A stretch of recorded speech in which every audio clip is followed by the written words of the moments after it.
Hi guys, ang ganda rin nabili ko na itong food processor sa Shopee guys. 200 plus lang siya.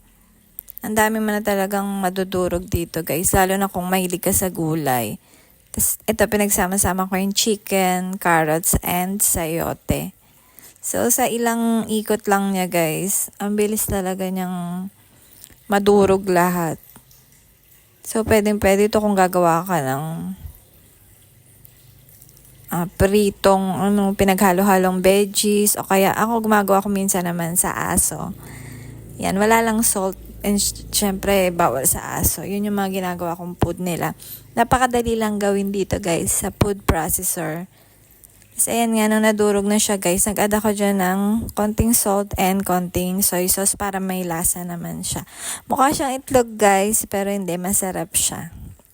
Nagustuhan rin ng kids.